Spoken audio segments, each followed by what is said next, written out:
Class है SST की यानी सोशल साइंस की, जिसमें मैं आपको एक बहुत महत्वपूर्ण क्वेश्चन बताने वाला हूँ। क्वेश्चन है, भारत में 3 स्थानीय सरकार की व्यवस्था के नाम बताइए। तीसरे स्तर को अधिक शक्तिशाली और प्रभावशाली बनाने के लिए सरकार ने कौन से कदम उठाए। ये तो एक क्वेश्चन हो गया।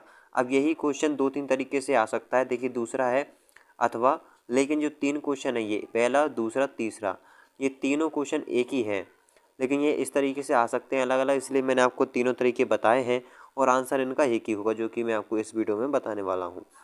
दूसरा है, हमारे देश में सरकार के तीसरे स्तर को वर्ष 1992 यानी 1992 के संवैधानिक संशोधन ने किस प्रकार अधिक शक्तिशाली और प्रभावशाली बताया है। तीसरा है, विकेंद्रीकरण क्या है, इसके लिए भारतीय संविधान में क्या व्यवस्था दी गई है, किन्हीं 4 का उल्लेख कीजिए। तो तीसरा क्वेश्चन ये हो गया, विकेंद्रीकरण क्या होता है, ये भी जान लीजिए, ये क्वेश्चन भी आता है विकेंद्री वाला। तो चलिए पढ़ते हैं।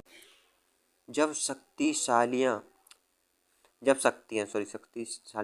शक्तियाँ केंद्र सरकार और राज्य सरकार से लेकर स्थायी सरकारों को दी जाती है तो उसे सत्ता का विकेंद्रीकरण कहते हैं। यानी एक ही पर है 2 केंद्रों सरकार का अधिकार, शक्ति का पूरा अधिकार केवल एक के पास रह जाएगा तो वो विकेंद्रीकरण कहलाएगा। यानी दोनों का है, केंद्र सरकार और राज्य सरकार, इन दोनों का नहीं होगा। फिर है, भारत में 3 स्थानीय सरकार के केंद्र सरकार, राज्य सरकार तथा स्थानीय सरकार हैं।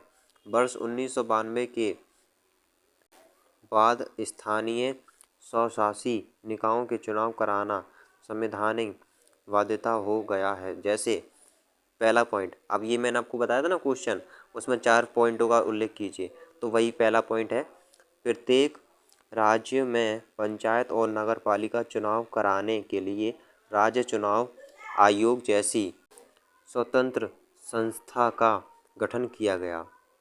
जैसे कि मान लीजिए पंचायत और नगर पालिका जब चुनाव होते हैं तो एक संस्था बनाई गई, वहाँ पर जो है वोट काउंट किए जाएंगे और निश्चित किया जाएगा कि अगली जो है किसको नियुक्त किया जाएगा पंचायत में, है ना।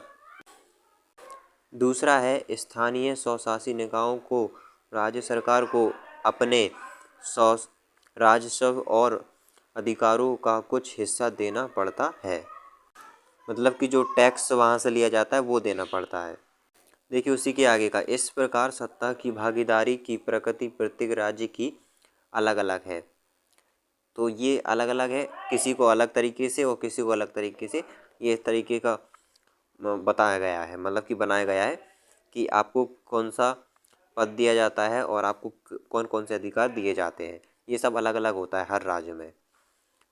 उसके बाद देखिए तीसरा ये पॉइंट है, स्थानीय स्वशासी निकायों के सदस्य तथा पदाधिकारियों के पदों में अनुसूचित जातियों, अनुसूचित जनजातियों और पिछड़ी जातियों के लिए सीटें आरक्षित की गई हैं।